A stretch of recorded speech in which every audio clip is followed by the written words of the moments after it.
এরা কিন্তু কি কথা কথা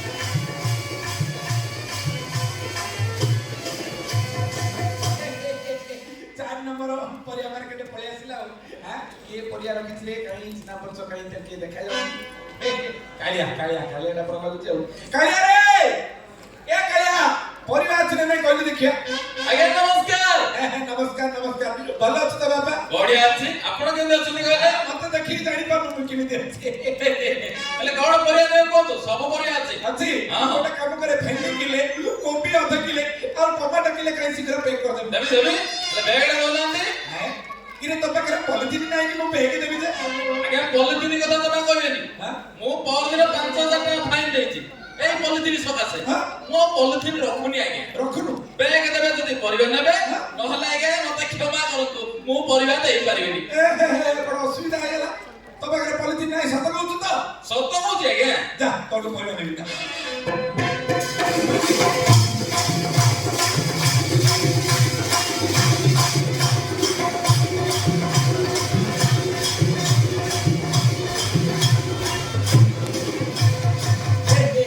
संतोष है हमारा फल मिलेगा बाबा संतोष हरे कृष्ण आज्ञा नमस्कार आज्ञा बापा रे तू सब बेले जो हरे कृष्ण कहू मु भाबुची ए यूनिट भर परिया मार्केट रे तू जणे का बड़ भक्ति पुरुष डा हां हरे कृष्ण सब बेले हरे कृष्ण कहू तू कहया लोकर थार हो जा हम सुनिया लोकर मध्ये उधार हो हरे कृष्ण अपन खाइले हरे कृष्ण सोइले हरे कृष्ण उठिले हरे कृष्ण बसिले हरे कृष्ण हरे कृष्ण अरे बापा एक तो ना संतोष मन हरे कृष्ण हवा कथा सुने गोटे काम करे तो मारे परिया अछि तो हरे कृष्ण अच्छे हरे कृष्ण कौन नंबर कौन हरे कृष्ण गोटे काम करे भेंडी किले कोबी आधे किले टमाटर किले शीघ्र दे दे हरे कृष्ण बेग करंतो अरे तो पाखरे ले पॉलिथिन नाही रे पॉलिथिन से कथा कौन हरे कृष्ण मोहर दिले चेकिंग आई दिले जे 5000 टाका फाइन दे हरे कृष्ण आउ से पॉलिथिन रखबी बेग आनी चले दिया तब परिया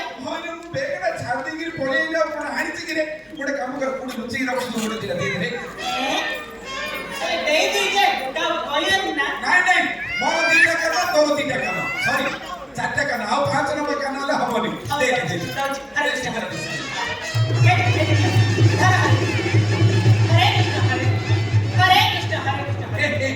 अरे बढ़िया पॉलिथिन नाही एडे बड़ा पॉलिथिन छि बोल मते जाई भीतर रहिछि हो बाबा बाकी खाता लेखि दे आ मासे सच को नको हां ठीक अछि हरे कृष्ण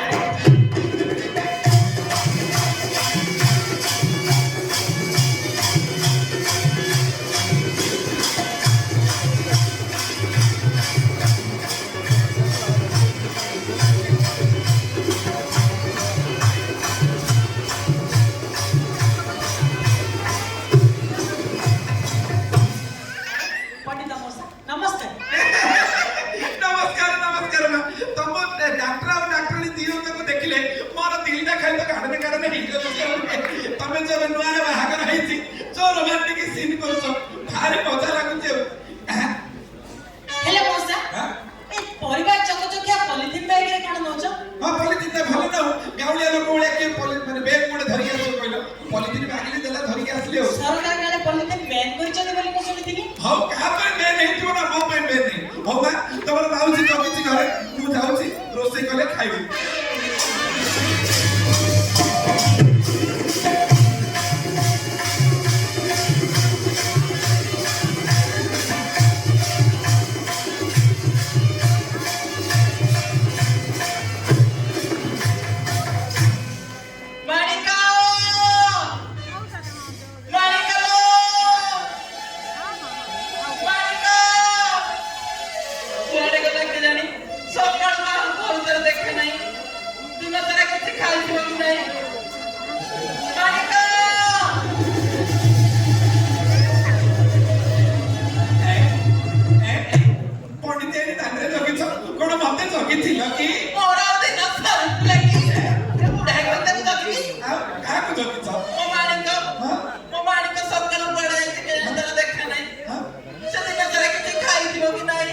ତା ପାଇଁ ତ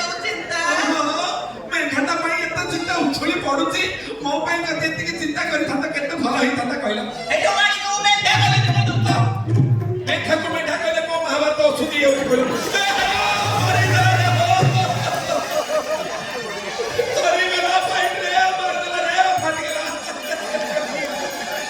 ଏଠୁ ତା ସାଙ୍ଗରେ କାହିଁ ଲାଗୁଛ?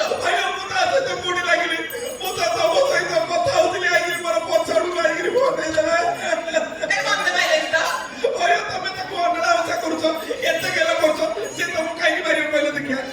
ତମେ ଏତେ କଣ୍ଡାଳ ଆଉଁସା କରୁନ? ଏଇଟା କରୁନ?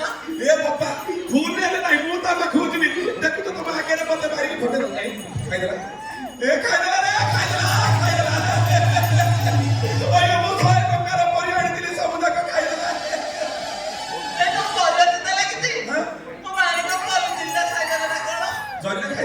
ହଁ ବା। ଏଠି ପଠେଇଦେ। ମୋ ମାଣିକର ଯଦି କିଛି ହେଇଯାଏ, ମୁଁ ହେଲା ବଞ୍ଚିବିନି। ଏଇଠି ଏକା ମୁଣ୍ଡ ପିଟି ପିଟି ମରିଯିବି।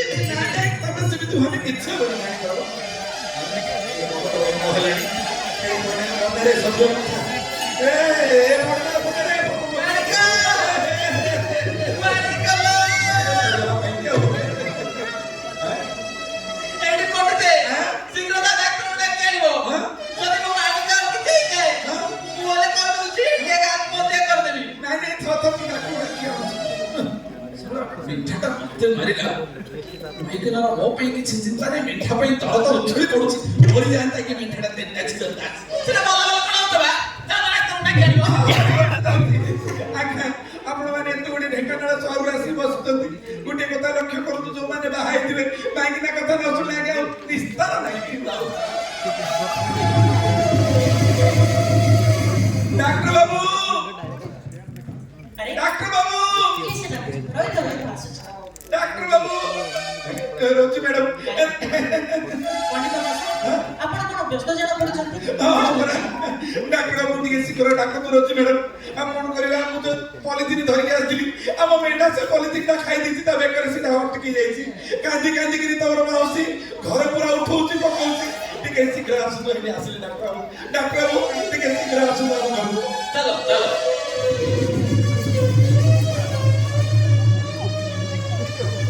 ଡାକ୍ତର ବାବୁ ଶୀଘ୍ର ମୋ ମାଣିକକୁ ଦେଖନ୍ତୁ।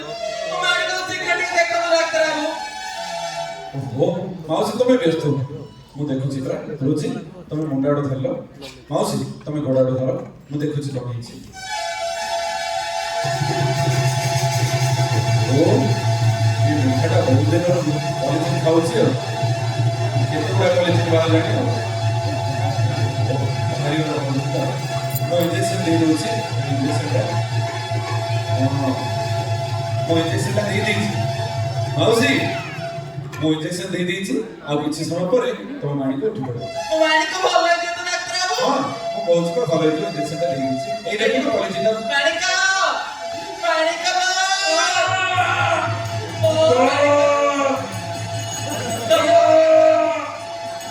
ଧନ୍ୟବାଦ। ଆପଣ ଯଦି ଆଜି ଠିକ ସମୟରେ ନ ଆସିଥାନ୍ତେ ତାହେଲେ ମୋ ମାଣିକର କଣ ନାହିଁ କଣ ହେଇଯାଇଥାନ୍ତା। ଆଉ ଯଦି ମୋ ମାଣିକର କିଛି ହେଇଯାଇଥାନ୍ତା ମୁଁ ଅଲରେଡି ଆତ୍ମହତ୍ୟା କରିଦେଇଥାନ୍ତି।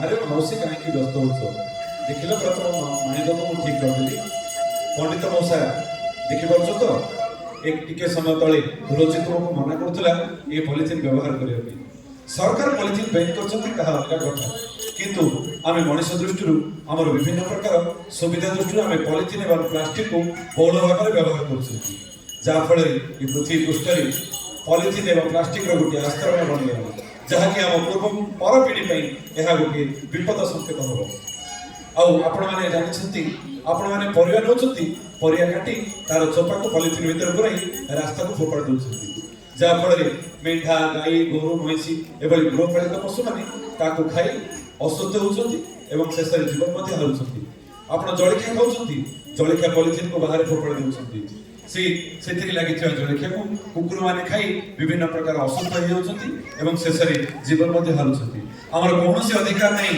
ଏହି ବେଜୁବାନ ପଶୁମାନଙ୍କୁ ଏଭଳି ଅତ୍ୟାଚାର କରିବା ପାଇଁ ତେଣୁକରି ଆସନ୍ତୁ ଆଜିର ଏହି ଢେଙ୍କାନାଳ ଉତ୍ସବରେ ଆଜି ଆମେ ଶପଥ ନେବା କେହି ମଧ୍ୟ ପଲିଥିନ ବ୍ୟବହାର